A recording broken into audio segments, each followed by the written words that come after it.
Abram em Mateus 16, 24 a 28.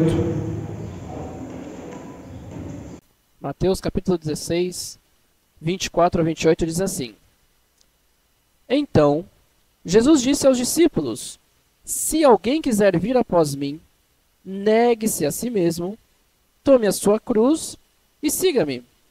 Pois, quem quiser preservar a sua vida, irá perdê-la. Mas, quem perder a vida por minha causa, este a preservará.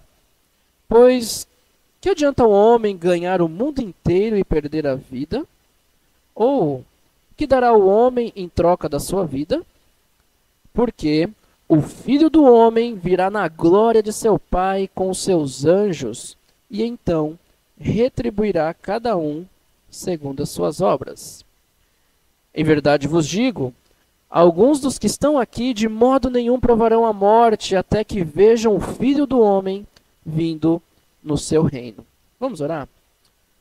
Senhor, nós queremos te pedir, Pai, que o Senhor possa falar ao nosso coração através dessa mensagem, que possa ser ministrada primeiramente pelo Senhor e depois por quem fala, que o Senhor trabalhe em nosso coração, nos transforme, que possamos de fato entender e viver aquilo que o Senhor quer de nós.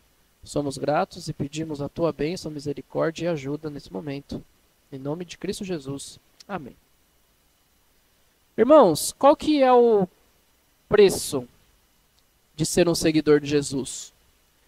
Será que nós temos a ideia, a noção de que ser um discípulo verdadeiro envolve determinadas atitudes? Será que nós sabemos quais as consequências que envolve isso para as nossas vidas, para a nossa família? Nós temos sido de fato seguidores do Mestre? Será que nós temos seguido ele de verdade? Ou achamos, né, nessa ideia de seguidor que somente um curtir, um like, ou olhar o perfil de Jesus aos domingos somente, está de bom tamanho? Nós fazemos isso no domingo, e aí durante a semana, durante nossas atividades do dia a dia, nós pegamos e bloqueamos Jesus da nossa rede social, ou seja, da nossa vida, e lembramos dele só de vez em quando, de dar uma olhadinha ali no perfil. Será que nós temos alegria em seguir a Cristo verdadeiramente? Será que nós sabemos o que ele tem reservado para nós? E isso que ele tem reservado nos traz esperança? Ou será que tem sido um fardo, tem sido um peso, onde por muitas vezes parecemos mais seguidores de Satanás, mais curtidores do mundo, do que cristãos que foram libertos do pecado através da salvação? Hoje nós veremos aqui então em Mateus 16, 24 a 28, que o verdadeiro discípulo, ele perde para ganhar, porque uma recompensa ele terá quando ele ver o Filho do Homem voltar. Nós temos o contexto aqui um pouquinho, né, antes de chegar no trecho que nós vamos meditar hoje. Nós vemos nos versículos anteriores a famosa confissão de Pedro, onde ele diz no versículo 16, Tu és o Cristo, o Filho do Deus vivo. Que confissão, hein? Tu és o Cristo, o Filho do Deus vivo, Pedro declarando. Mas, logo em seguida, depois que Pedro faz essa declaração, ele ouve Jesus dizendo que teria que sofrer e morrer. E aí depois no versículo 21, olha o que ele diz lá no versículo 21.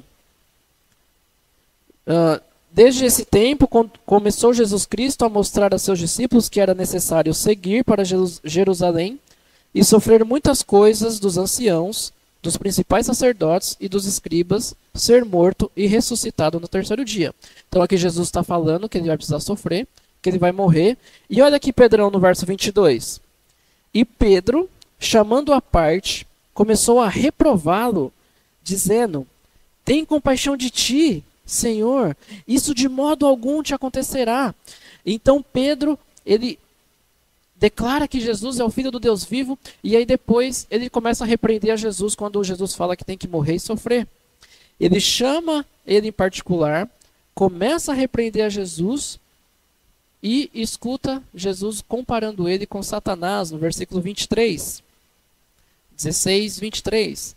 Mas Jesus, voltando-se, disse a Pedro: Arreda, Satanás, tu és para mim pedra de tropeço, porque não cogitas, não pensas nas coisas de Deus, e sim da dos homens. Temos aqui uma cena muito interessante. Ao mesmo tempo que Pedro reconhece Jesus como Messias, ele repete o que Jesus ouviu lá no deserto pelo próprio Satanás, lá nas tentações de Cristo no deserto, aonde Satanás disse que Jesus não precisa morrer. Você não tem que morrer, faça isso, faça aquilo que você vai ser livre disso. Por quê? Porque Satanás queria evitar que Jesus morresse, porque sabia que assim que ele morresse, a derrota dele era garantida, era certa. E aí Jesus diz para Pedro a mesma coisa que ele falou para Satanás lá na tentação: Arreda de mim, Satanás. Nesse momento, você está sendo pedra de tropeço, é o que ele fala para Pedro, uma cilada, uma armadilha, um impedimento. E que Pedro não estava pensando nas coisas de Deus, assim como Satanás também não pensava nas coisas de Deus, e sim nele, porque se Jesus morresse, ele ia ser derrotado, mas sim nas coisas dos homens. Pensando um pouquinho nesse contexto, como nós somos parecidos com Pedro, né? Como nós deixamos facilmente de lado a vontade de Deus pelo nosso próprio prazer, pela nossa própria vontade, pelo nosso próprio conforto.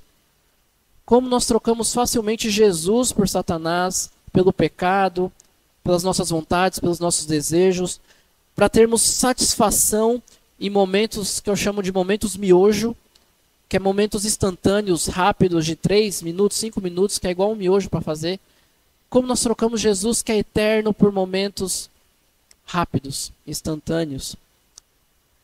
Mesmo com a revelação que foi feita para Pedro de forma divina, que Jesus era o Cristo, do Filho do Deus vivo, a gente pode ver isso no verso 15 e 16, do capítulo 16. Verso 15, mas vós, continuou ele, quem dizes que eu sou? Então Jesus pergunta para os seus discípulos quem eles acham que ele era. Verso 16, respondendo Simão Pedro, disse: Tu és o Cristo, o Filho do Deus vivo. Olha o verso 17. Então Jesus lhe afirmou: Bem-aventurado és, Simão Barjonas, porque não foi carne nem sangue que te revelaram, mas meu Pai que estás no céu. Pedro, ele declara que Jesus é o Filho de Deus, mas o verso 17 diz que quem que revelou a ele? O próprio Deus, que revelou para Pedro.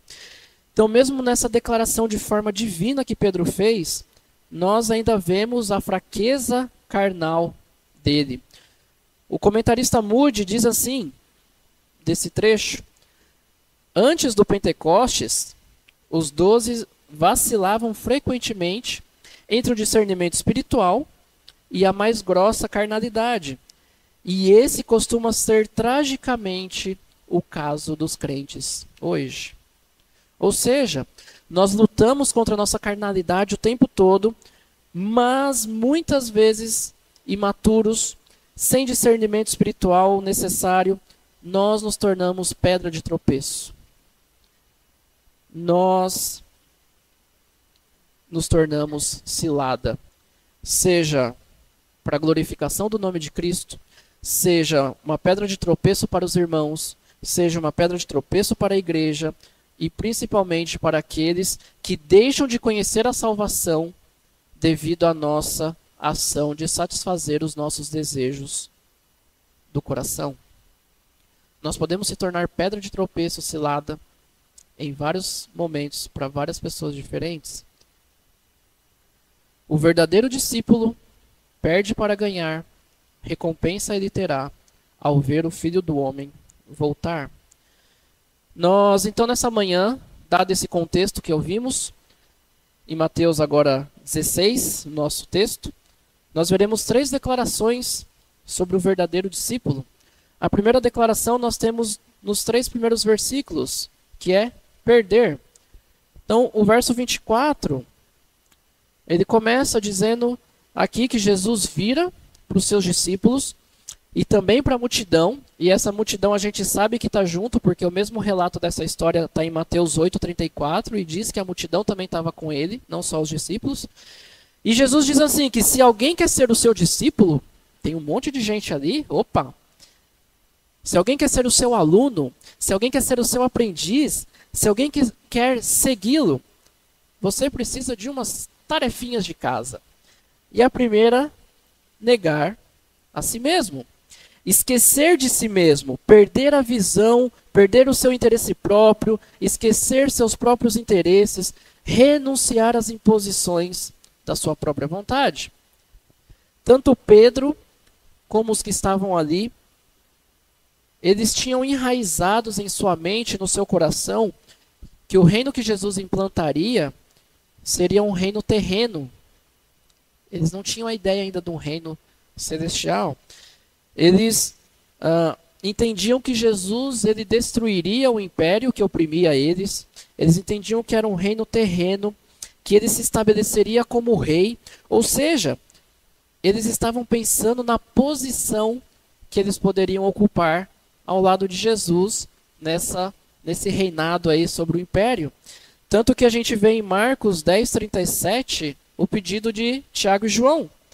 Permite-me que na tua glória nos assentemos um à tua direita e outro à tua esquerda, né? Olha, então eles ainda tinham essa ideia de que Jesus estabeleceria um reino terreno e, logicamente, eles queriam ter um espaço ali para governar, para estar junto. E aí Pedro, quando ele repreende a Jesus, muito provavelmente ele ainda também estava nessa ideia, desse reino terreno. Pensando assim, como assim, Jesus? Você vai morrer? E eu, como vou ficar? Deixei tudo para te seguir e você está falando que vai sofrer e morrer? Não vou ter ali a minha posição de destaque, o meu reconhecimento? Não, tá errado isso aí, você não vai morrer nada não. Coisa nenhuma, para com isso. Por isso que Jesus fala no verso 23, você está pensando nas coisas dos homens e não nas coisas de Deus. Pensando no seu próprio benefício do que naquilo que de fato eu vim fazer. Negue-se a si mesmo, e o verso continua, tome a sua cruz. No original aqui, o tomar a cruz, ela traz a ideia de levantar. Levantar a cruz. Ela implica que a cruz deve ser levantada para que todos possam vê-la. Ou seja, tomar a cruz é levantar ela do chão, é elevar, é erguer, tomar sobre si e carregar o que já foi carregado, o que já foi levantado. Segundo o comentário Diário Viver, diz que quando Jesus usou esta figura aos seus seguidores, tome a sua cruz e me siga, os discípulos já sabiam o que significava. A crucificação era um método romano muito comum de execução, e os criminosos que eram condenados, o que é que eles tinham que fazer? Levar a sua cruz pelas ruas até chegar ao local onde eles seriam executados, onde eles cumpririam a sua sentença. E depois Jesus diz, negue a si mesmo, tome a sua cruz e siga-me. Depois dessas duas ações, se vocês tomarem, me siga. Junte-se a ele, acompanhem. Então nós entendemos aqui que o primeiro passo para seguir Jesus é abrir mão de si mesmo, das nossas vontades, dos nossos desejos e deixar que ele nos preencha de acordo com a vontade dele. Se um dos requisitos para seguir a Jesus é negar a nós mesmos, negar a si mesmo, significa que se você está fazendo a vontade do seu coração, desobedecendo, vivendo uma vida de pecados, sem arrependimento, sem abandono, e ainda achando que é um seguidor dele, você está mentindo para você mesmo, para Deus e para as pessoas. É impossível nós servirmos a dois senhores ao mesmo tempo. Principalmente quando quando o trono do nosso coração está preenchido pelo Senhor, eu mesmo, você mesmo. Não dá. Não tem como. Tomar a cruz não significa o que muitos pensam, que são os sofrimentos que podem acontecer, que por diversas situações, talvez alguém que tenha um parente que seja muito doente, que precisa de todo dia cuidados, às vezes até deixa de trabalhar porque tem que ficar o tempo todo cuidando, ali o tempo todo dando atendimento. E aí talvez a pessoa fala, né, essa é a minha cruz que eu preciso carregar. Ou talvez um pai, uma mãe, que parecem ser, em sua visão de jovem, dois antiquados, que não deixam fazer nada das idiotices que você quer fazer. E aí você fala, eu só joguei pedra na cruz, só pode, porque eu não posso fazer nada. Ou talvez uma esposa, um marido, uma sogra, um sogro, um vizinho, um colega de trabalho, aquela pessoa conhecida como carne de pescoço, difícil de aturar, que você fala assim, ô cruz pesada essa, viu? Todos os sinônimos aqui como algo ruim, parece, como uma maldição, como um karma, um peso. Na verdade não é isso. Jesus aqui ele diz que nós precisamos levantar, nós precisamos carregar a cruz dele. Carregar a cruz são os sofrimentos que ele passou e que nós passaremos se nós também assim fizermos. Se nós também carregarmos essa cruz que ele carregou por nós. E que graças a essa cruz nós somos salvos. Ou seja, quando nós passamos por perseguições, quando nós recebemos insultos, pessoas que marcaram para nós porque nós somos cristãos, quando nós procuramos obedecer a Cristo, mesmo que isso custe o nosso prazer, mesmo que isso custe o nosso orgulho, até a nossa honra diante da sociedade, por muitas vezes, como, nossa, vai deixar? Ah, se fosse eu, não deixava. Vai deixar de falar assim com você, mesmo que custe talvez a nossa honra diante dessas pessoas. Nós muitas vezes precisamos perder para ganhar. Se obedecemos em Cristo, nós podemos achar que estamos perdendo, mas em Cristo nós estamos ganhando. Por levantarmos a bandeira da cruz, por crer nisso, por sofrer por isso. Isso sim, de fato, é tomar a cruz. Não é as coisas que eu acho que está acontecendo na minha vida, mas sim aquilo que aconteceu na vida dele e nós carregamos essas marcas. Depois disso, o siga. Torne-se seu discípulo. Aqui também traz o sentido, a ideia de apoiar o partido de Cristo. Ou seja, é abrir mão da minha própria ideologia pela ideologia de Jesus, de não querer acrescentar ideias ou filosofias ao corpo de Cristo, à palavra de Deus, para que assim a gente, com esse jeitinho, possa satisfazer o que eu penso, o que eu quero ou o que eu preciso. É seguir o partido de Cristo, é seguir sem restrições de corpo e alma, sem influência da minha própria vontade, ou ser simpatizante daqueles que defendem o que Jesus não defende, mas eu acho interessante, eu gosto, eu sou atraído por isso. Seguir a Ele é ter confiança e saber que Ele tem o melhor para mim. Quer ser um verdadeiro seguidor de Cristo? Então, primeiro, negue-se. Depois, abra mão de si. E como fazer isso? Através da palavra de Deus, do Espírito Santo que nos incomoda, das pessoas que Deus coloca em nossa vida. Mude o que está errado, abra mão de atitudes que te faz querer ser o Senhor maior da sua vida do que o próprio Deus. Após isso, levante a cruz, mostre para as pessoas o que o Senhor fez por você, mostre a quem você serve, o que a cruz faz, o que a cruz fez na sua vida. Ergam para que vejam a Jesus e a sua salvação. Erga ela e não afunde. Não enterre. Não faça totalmente ao contrário do que a palavra nos diz para fazer. Em vez de erguer, afundar. Não cuspa nela devido a uma vida de desobediência, uma vida de pecado. Sem um arrependimento, sem a busca por mudança. Que ele venha a crescer e eu a você a diminuir, como diz João 3,30. E depois, o siga. Siga Jesus. Seguir a Jesus, portanto, implica em uma entrega verdadeira. com o risco de sofrimento e muitas vezes até morte, seja físico ou até social, como foi o exemplo que eu disse lá atrás. Além dos discípulos, muitos seguiram a Jesus e estavam com ele nesse momento. Mas aqui nós vemos que para ser um seguidor de Jesus de verdade,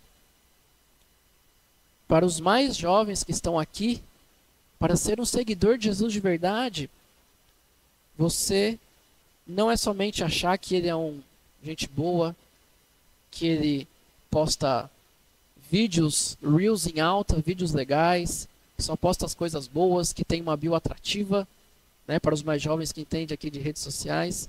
E para todos nós aqui, seguidor de verdade, discípulo de verdade, não é achar que Jesus é somente uma pessoa paz e amor, que ele perdoa tudo e está tudo certo, que ele é bem bonzinho e está tudo legal.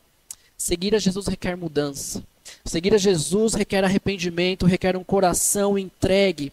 Porque seguir por seguir, qualquer um pode fazer. Todos podem fazer. Qualquer religião, qualquer seita, qualquer crença. Simpatizar com as ideias dele. Tem gente que só simpatiza, mas que não vive. Segue uma parte, mas não segue outra. Segue o que agrada, mas o que não agrada deixa para lá. Qualquer um faz isso. Agir assim, dessa forma, pegando só o que te agrada e deixando o que não gosta, não te faz um discípulo verdadeiro. Precisamos realmente negar a nós mesmos, tomar a cruz e o seguir. Depois nós temos a continuação da primeira declaração, que é perder, nos versos 25 e 26. Então, em seguida aqui, Jesus ele nos diz um dos motivos por que nós precisamos negar, tomar a cruz e o seguir. Ele diz que quem quiser preservar, quem quiser se salvar por conta própria, se manter a salvo do perigo, da destruição, achando que pode se livrar do julgamento divino, colocando os seus interesses em primeiro lugar, achando que está de forma correta aqui, de forma certa, preservando ou ganhando a vida, aproveitando tudo que pode.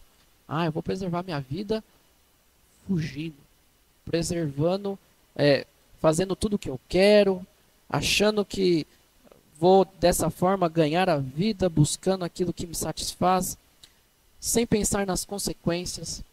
Essa pessoa irá perder a sua alma, será destruído, se tornará inútil, entregue à morte. Ele estará perdido, estará arruinado, entregue à miséria. E aí o texto continua, mas quem perder a vida por minha causa, quem esquecer de si, nós temos no texto paralelo de Marcos 8,35, diz que quem perder a vida por causa de mim e do Evangelho, aquele que procede dessa forma, irá preservar, irá achar, irá descobrir, irá encontrar e ter a vida verdadeira. Que diferença, não? Quando eu acho que estou ganhando a vida, seja por bem, seja por satisfação, Jesus fala que eu estou perdendo. E quando eu perco a vida, Jesus fala que é aí que eu estou ganhando. Jesus ele diz no verso 26 que do que adianta, do que vai ser útil, do que vai ser vantajoso ganhar o mundo inteiro, aproveitar, desfrutar de tudo que ele pode oferecer, seja dinheiro, seja vícios, seja prostituição, imoralidade, infidelidade, cobiça dos olhos, satisfação da carne. Do que adianta tudo isso e no final receber o prejuízo e no final perder a sua vida, a sua alma, a sua vitalidade? O que adianta? O mundo inteiro e perder o mais importante, que é a sua vida. Aqui a figura ela retrata um homem que ele está fazendo uma negociação comercial e aí ele troca a sua própria vida. Aqui a palavra utilizada para vida e alma é a mesma, que é psique. Ele troca isso pelas atrações do mundo. E aí Jesus fala, e o que tal homem pode usar para comprar essa alma de volta, para comprar o fôlego de vida de volta? O que ele vai ter, o que nós teremos para oferecer, para manter ou para adquirir a nossa vida, a nossa alma, depois que a gente perdeu? Se a gente já não tem o poder para conseguir trocar seja um segundo de fôlego, se não for Deus nos sustentando, imagina trocar a nossa alma quando a perdemos. Os judeus, eles tinham a exata noção do que era a cruz e do que acontecia quando alguém era condenado a ela. Para eles, preservar a sua vida, com certeza não era tomando a cruz. Com certeza era passando bem longe dela, porque eles sabiam o que significava a cruz naquela época. Não era tomando a cruz, não era carregando, era se manter, para se manter são e salvo, era passar o mais longe possível. E aqui Jesus ele vai contra essa ideia que eles tinham. Ele mostra que a verdadeira vida é na cruz. Que é nele que nós encontraremos descanso, nós encontraremos felicidade, que é na cruz sangrenta que encontraremos salvação, paz e descanso para as nossas almas, para a nossa vida. Quando não conhecemos a Cristo, nós tomamos decisões com a ideia de que esta vida é tudo que temos. Em realidade, esta vida não é tudo que temos, mas é a introdução para a eternidade. A forma como nós vivemos esse breve lapso de tempo, que é a nossa vida, que passa assim, determina como será o nosso eterno, que não vai ser mais assim, mas que dura para sempre. Até as honras sociais ou cívicas mais elevadas não podem te fazer ganhar a vida eterna. O discípulo verdadeiro implica compromisso real de arriscar toda a nossa existência ao seu serviço. Quando damos nossa vida em serviço a Cristo, nós descobrimos o verdadeiro propósito da vida. Então, peça a Deus em oração que Ele te ajude nesse propósito, para que Ele te mostre o quão útil você pode ser para o reino, para as pessoas, para que isso seja de fato um perder para poder ganhar, porque é preciso perder para poder ganhar em Jesus. Aquele que não está pronto a assumir os riscos envolvidos em ser um discípulo de Cristo, acaba perdendo a vida eternamente. Enquanto a totalidade dos seus bens, enquanto o valor dessas coisas terrestres, dessas riquezas, dessas vantagens, desses prazeres, que apesar de vazios, frágeis e passageiros, mas provocam desejo em nós, provocam com que nós tiremos o foco de Deus, são obstáculos para a causa de Cristo. Enquanto essas coisas se tornarem esses obstáculos para nós, nunca conseguiremos ser um discípulo verdadeiro. Enquanto nós buscarmos preencher a vida com relacionamentos vazios, com religiosidade, com bens, com pessoas, seja marido, esposa, filhos, porque essas coisas também podem se tornar em nós ídolos. Enquanto nós buscarmos preencher a vida com essas coisas, nós não encontraremos satisfação e alegria eterno. Talvez passageiro, mas não eterno. Enquanto essa for a nossa busca, nunca conseguiremos buscar e seguir a Jesus de fato, realmente.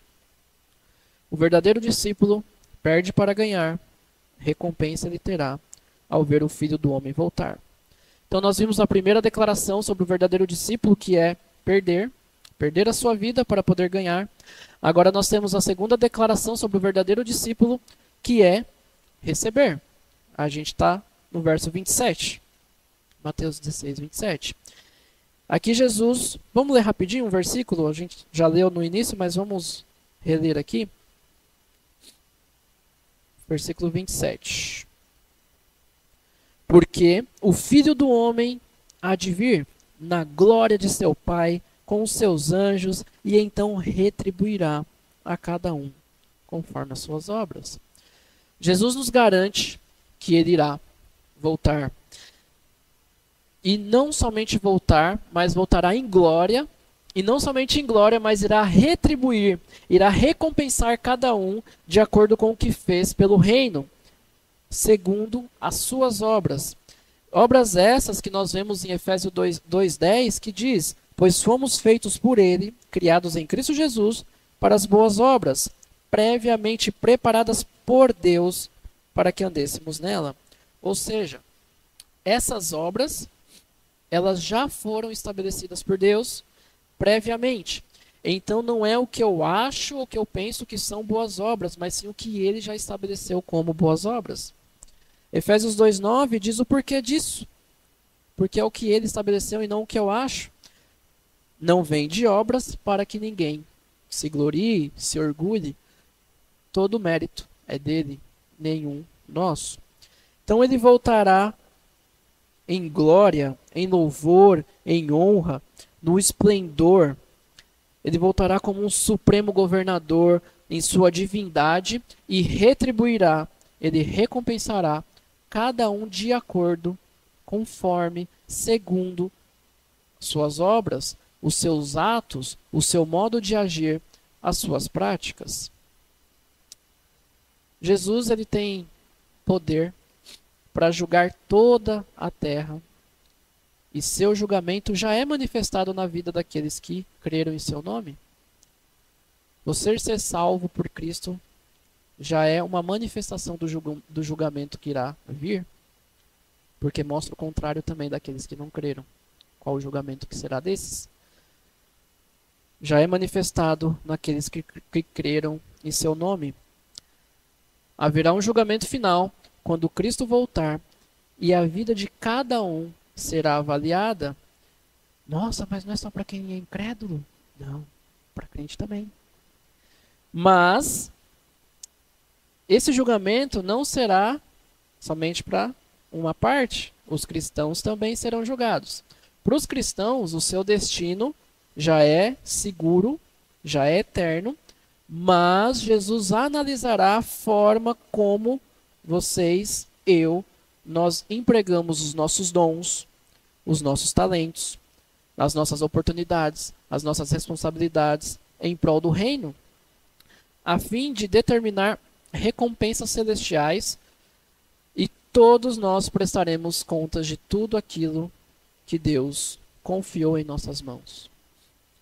No julgamento de Deus, Deus salvará os que foram redimidos pelo sangue e condenará os que o recusaram. Mas todos nós, de certa forma, passaremos por um julgamento. Devemos praticar boas obras porque nós já fomos salvos, e não praticar essas obras porque nós queremos ser salvos. Boas obras é consequência da boa obra que já foi feita por nós na cruz. É somente uma consequência e não um meio para ganhar algo.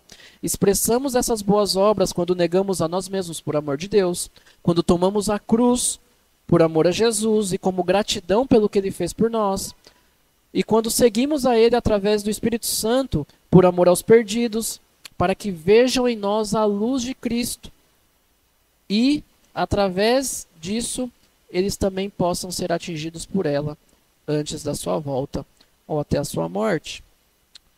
Porque nós já recebemos uma recompensa, além daquela que ainda virá na eternidade. Mas para isso deve haver renúncia. Assim, o verdadeiro discípulo, até mesmo morrendo, antes de Jesus voltar, irá receber de acordo com a sua vida aqui na terra. O viver em obediência à sua palavra, o sofrer por Cristo nos recompensará. Mas não fazemos, não vivemos, não sofremos por causa disso, porque nós já fomos recompensados com a vida eterna e a salvação em Jesus. Queridos, se Jesus voltasse hoje, como que seria a sua prestação de contas? Será que seu nome estaria no SPC e Serasa Celestial? Devido à sua inadimplência, à sua negligência como homem, como pai, como marido? Ou será que estaria no vermelho por não fazer o seu papel como esposa, como auxiliadora, sempre reclamando e murmurando? Ou para todos nós aqui, será que nós que se dizemos cristãos estaríamos no cheque especial, que é quando tem um débito na nossa conta e aí a gente não tem o saldo suficiente. Para quem tem o cheque especial, o banco vai lá e paga essa diferença e depois a gente tem que ressarcir. Será que nós estaríamos nessa situação, na ideia de que uma vida de pecado, de não cuidar bem daquilo que Deus nos deu, seja a família, seja o trabalho, seja o estudo, seja os bens, seja ele muito, seja pouco, mas a boa administração, independente da quantidade, seja no vermelho por não cuidar do nosso corpo, da natureza que Deus nos deu, da igreja, a utilização dos nossos dons e talentos para o reino, e por aí vai. Será que devido a tudo isso, Jesus precisa vir e cobrir essa diferença? Será que ele tem que vir e se apresentar diante de Deus, Jesus que não devia nada, mas mostrar que essa dívida minha e sua já foi paga pelo sangue dele lá na cruz, para que isso não venha ser derramada a ira de Deus sobre nós, porque essa ira já foi derramada sobre Jesus lá na cruz, para que nós não precisamos sofrer a punição do inferno. Tudo isso Cristo fez por nós, mas lembrando que nós prestaremos contas de tudo o que fizermos. Como você tem administrado aquilo que Deus colocou para você cuidar? Jesus ainda não voltou. E se você está aqui essa manhã, significa que você ainda não morreu. Creio eu. Então, se você tem algo que precisa consertar, se você tem algo que precisa se arrepender, se você tem algo que te causa medo, pensando nessa pergunta inicial, se Jesus voltasse hoje e nós tivermos que prestar conta para ele, se você tem algo que você precisa consertar, que você tem medo, que você tem vergonha, que você tem nojo, asco, que sabe que se ele voltasse hoje, a sua prestação de contas seria um vexame diante de Jesus, você ainda tem tempo. Se arrependa, conserte, mude. Se volte para Cristo, peça ajuda, seja para Ele, seja para a sua igreja, seja para os líderes. Deixe o Espírito Santo que habita em você te guiar para mudar essa situação, para mudar o status da sua conta. E não a conta bancária, mas sim a sua conta e a sua vida diante de Deus. O verdadeiro discípulo perde para ganhar, recompensa ele terá ao ver o Filho do Homem voltar. Então nós tivemos a primeira declaração do verdadeiro discípulo, que é perder, depois receber, e agora a terceira declaração, que é ver. Temos no verso 28, Mateus 16, 28.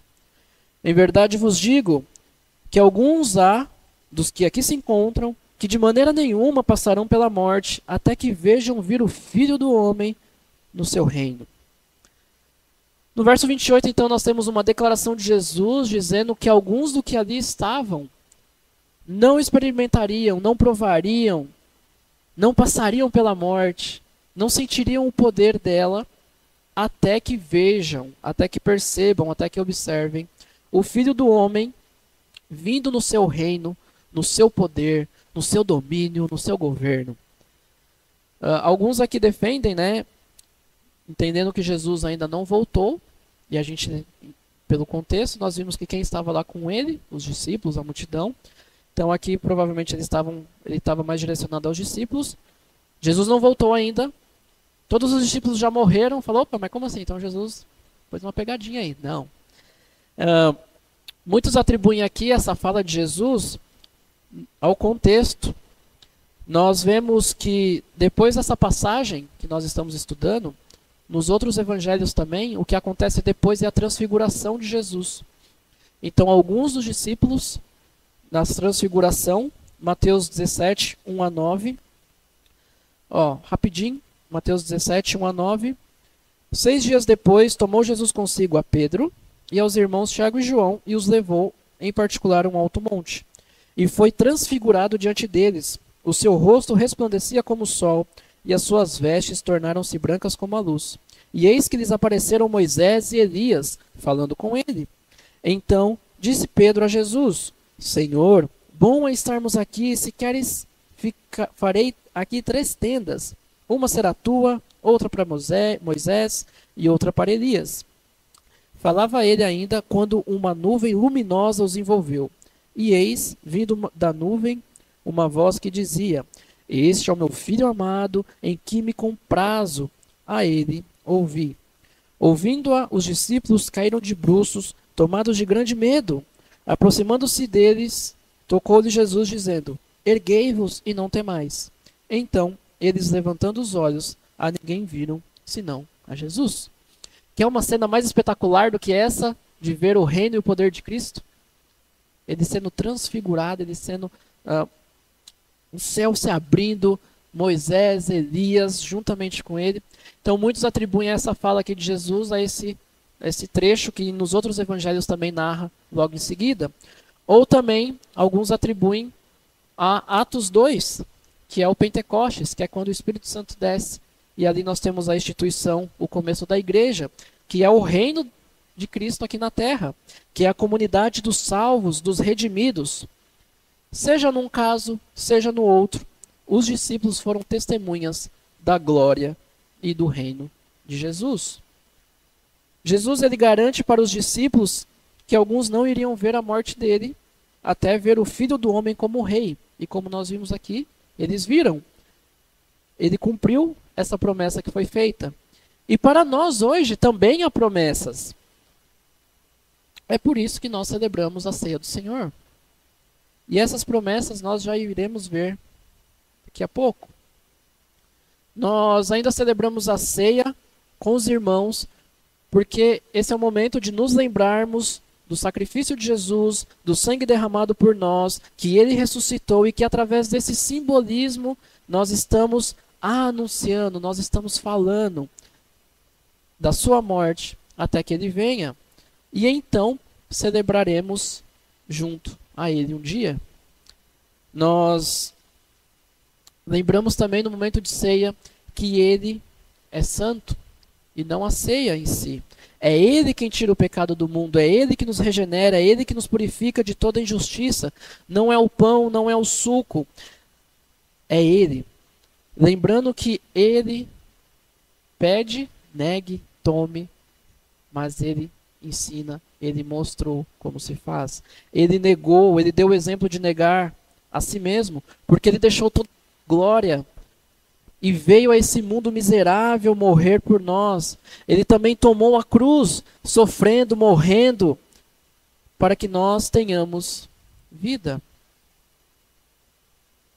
Ele seguiu tudo o que ele precisava fazer, em obediência ao Pai, em fidelidade a si mesmo e em fidelidade à palavra de Deus, que um dia prometeu para nós um Redentor. Para que nós, um dia possamos também negar a nós mesmos, erguer, tomar essa cruz e seguir ao Mestre. Com toda certeza, pode ser que um dia passaremos pela morte, se Jesus não voltar, mas não passaremos pela morte eterna, que é a condenação eterna no inferno. Mas como verdadeiros discípulos, um dia nós iremos, que é a terceira declaração, iremos ver o Filho do Homem em seu reino, em seu domínio, em seu governo, em sua realeza, em seu poder. O verdadeiro discípulo perde para ganhar, recompensa lhe terá ao ver o Filho do Homem voltar. Queridos, vamos ter agora o nosso momento de ceia. Você que um dia aceitou essa cruz, você que um dia se entregou a esse Jesus que te salva, que te liberta, convido que participe conosco. Muito bem, como nós vimos, Jesus ele fez algumas promessas e para nós ele também fez. Nós temos em Mateus 28:20, parte B, e estou convosco todos os dias até a consumação dos séculos. João 6:51, eu sou o pão vivo que desceu do céu, Se alguém comer deste pão, viverá para sempre. Este pão é a minha carne que eu darei pela vida do mundo. Hebreus 9,15. Por essa razão, Cristo é o mediador de uma nova aliança, para os que são chamados recebam a promessa da herança eterna, visto que ele morreu como resgate pelas transgressões cometidas sob a primeira aliança. 1 Coríntios 11,16. Porque sempre que comerem deste pão e beberem deste cálice, vocês anunciam a morte do Senhor, e qual que é a promessa? Até que ele venha, volte. Então, para nós também há promessas, para nós também há promessas feitas por Jesus, e é por isso que nós celebramos a ceia do Senhor, lembrando daquilo que ele nos prometeu.